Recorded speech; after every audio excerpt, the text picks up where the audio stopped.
안녕하세요. 나이스뱅크입니다. 코로나 시국을 거치면서 자영업자들의 고통이 정말 컸습니다. 매출이 잘 나오는 사업장은 영업시간을 짧게 했어야 했고 또 문을 닫아야 되는 사업장도 많이 있었습니다.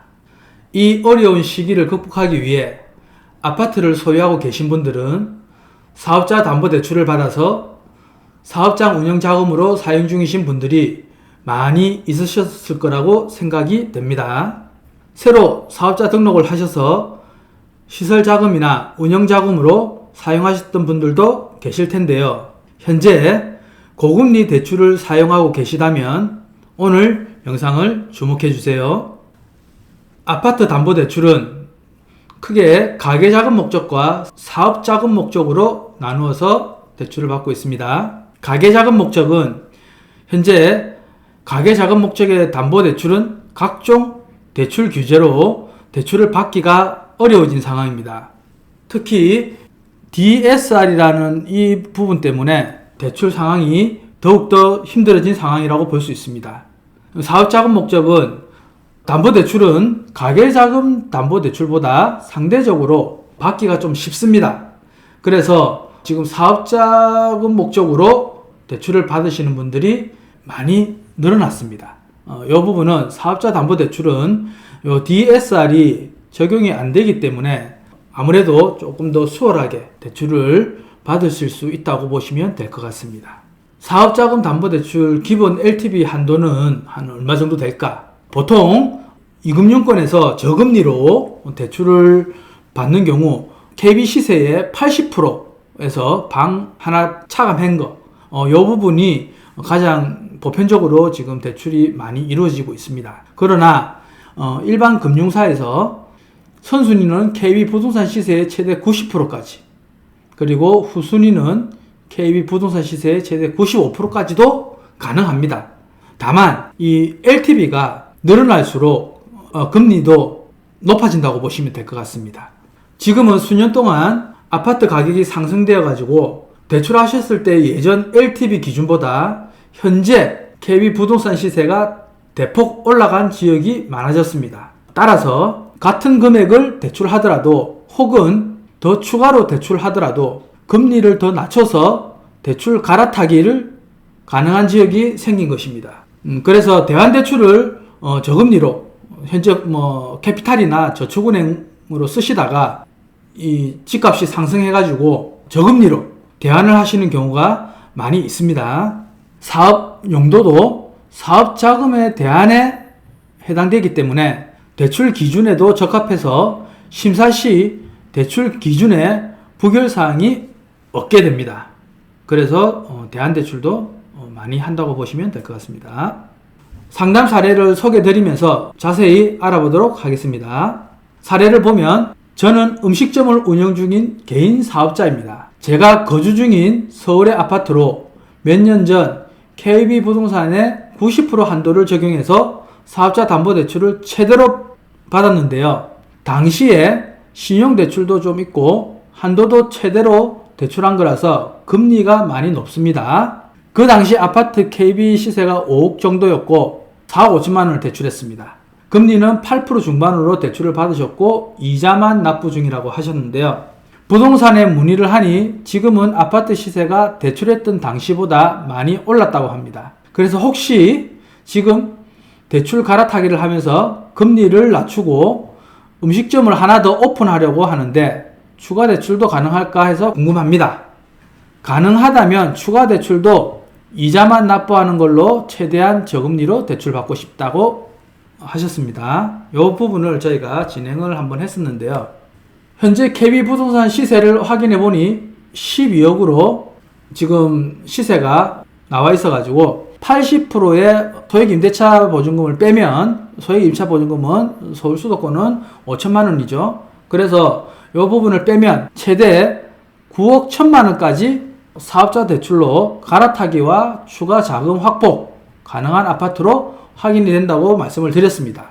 그래서 본인이 아까 8% 중반 정도의 금리로 대출을 받고 계신다고 하셨는데 이 부분은 지금 그 당시에는 90%였기 때문에 금리가 좀 높은 거를 받으셨습니다. 그래서 지금 시세가 많이 올라가서 80%로 대출을 받으면 금리가 지금 현재 기준으로 봤을 때 4% 후반에서 5% 초반 정도까지 대출을 받을 수 있습니다. 그러면 금리도 한 3% 정도 가량 낮게 대출을 받을 수 있으면서 최대 9억 1천만 원까지 대출이 된다고 했기 때문에 기존에 4억 5천을 쓰고 계신다고 하셨으니까 충분히 대출 갈아타기를 하면서 추가 자금까지 가능한 상태입니다. 그렇게 말씀을 드렸고 심사를 잘 받으시고 대출 진행까지 하셔가지고 만족하시면서 음식점 오픈까지 잘 해서 고맙다고 저희들한테 한번 또 연락을 주셨습니다. 그래서 이러한 부분들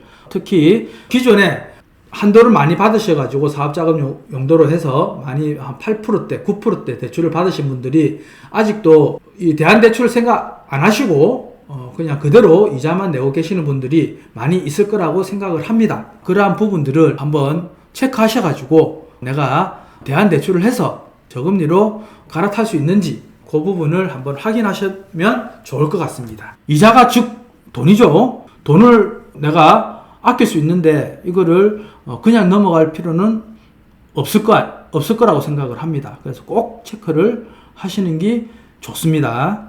위의 사례처럼 사업자담보대출 갈아타기 하고 싶을 때 우선 확인해야 할 것이 있습니다. 내가 현재 사용하고 있는 담보대출 금융사에서 금융거래 확인서를 발급받아 보는 것입니다. 금융거래 확인서란 무엇이냐? 개인이나 기업이 해당 금융사의 전반적인 거래 내역을 한눈에 볼 수 있게 표시한 서류를 말합니다. 금융거래 확인서를 보면 사업자금으로 대환이 가능한지 여부를 알 수가 있기 때문에 대출 심사 시에도 꼭 필요한 서류입니다.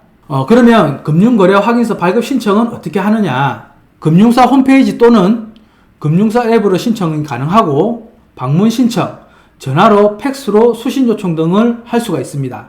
일부 금융사에서는 팩스 신청이 안 될 수도 있기 때문에 확인을 하시고 알아보시면 될 것 같습니다. 금융사별로 양식은 조금씩 다르기는 하지만 받아보면 거의 동일한 형식으로 되어 있습니다. 그래서 예시로 양식을 보여드리겠습니다. 금융거래 확인서를 보시면 첫 번째로 용도가 있습니다. 여기 용도에 보면은 이용하고 있는 자금의 용도로 가계자금과 사업자금 중 하나로 표기하게 됩니다. 여기에 가계자금 또는 사업자금으로 이 용도가 쓰여지게 됩니다. 그래서 사업자금으로 표기된 것이 사업자금 용도로 대환이 가능합니다. 그리고 두 번째로 당초 차입 일자라고 이렇게 나와 있습니다. 이것은 처음 대출한 날짜입니다. 그 대출을 경우에 따라서 기존 대출이 실행한 지 6개월이나 1년이 경과되지 않았다면 기존 사업자 대출의 용도 증빙 자료 제출이 필요할 수 있습니다. 금융사에 따라서 필요하지 않을 수도 있으니 대안할 금융사에 따라 상담이 필요합니다. 그리고 잔액, 세 번째로 잔액을 보시면 현재 남아있는 잔액입니다. 여기는 지금 이제 내가 금융거래 확인서를 떼면은 기존 대출을 받았던 금액이 아니고 요 잔액란에는 현재 남아있는 잔액, 그 부분만 나오게 됩니다. 그래서 대안하실 때 봐야 되는 금액을 잔액 기준으로 확인하게 됩니다. 그리고 네 번째로 소재지. 이 소재지는 담보 대출의 물건 소재지 주소를 나와 있게 됩니다. 그리고 다섯 번째로 감정 가격. 여기 감정 가격은 현재 기존의 옛날 기준으로 이렇게 받은 가격이 나와 있을 겁니다. 그래서 감정 담보 대출 당시의 시세입니다. 그래서 감정 가격이라고 되어 있지만 당시 KB 부동산 시세인 경우가 많이 있습니다. 대안할 때는 현재 KB 부동산 시세나 부동산 테크 시세, 감정가 등을 보고 한도를 평가하게 됩니다. 그리고 여섯 번째로는 기준일, 현재 연체 없음이라고 되어 있거든요. 이 기준일에 연체가 있으면 안 됩니다. 연체가 기준일은 금융거래 확인서를 발급한 날짜이거든요. 이날 기준으로 해당 금융사에 연체가 있는지 없는지를 표시를 하는 겁니다. 그래서 반드시 연체 없음이 표시되어야지만 대안대출이 가능하다고 보시면 됩니다. 왜냐하면 연체 중인 자금은 사업자 대출 대환 대상이 안 되기 때문입니다. 그래서 대환대출 실행일까지도 연체는 계속 없어야 가능합니다. 연체가 있으면 대출이 나가기가 어렵다고 보시면 될 것 같습니다. 그래서 신용도에 따라서 변화가 없도록 신용관리도 잘 하시는 게 좋습니다. 신용관리라고 한다면 뭐 기존에 연체를 하시면 안 되고, 그리고 뭐 현금 서비스나 카드론 뭐 이런, 그리고 추가 뭐 이금융으로 뭐 캐피탈이나 저축은행에 추가로 지금 당장 돈이 급해서 대출을 받으시면 신용 등급이 떨어집니다. 그래서 기존에 이런 큰 대출을 받기 전에는 이러한 부분들을 잘 관리를 하셔야 됩니다. 요 위 내용처럼 몇 가지를 확인해서 사업자금 목적에 기존의 저축은행 캐피탈에서 사용 중인 고금리 대출을 저금리로 대안대출을 하고 싶거나 추가 대출이 필요하신 분들은 저희한테 문의 주시면 되는데요. 이 부분은 고객분들의 상황에 맞게 대출에 어떻게 진행되어야 하는지에 따라서 다르기 때문에 자세한 부분은 상담을 통해서 고객분들이 알아보시면 좋을 것 같습니다. 이번 영상도 도움이 되셨다면 구독과 좋아요 그리고 알람 설정까지 부탁드리겠습니다. 감사합니다. 나이스메이크였습니다.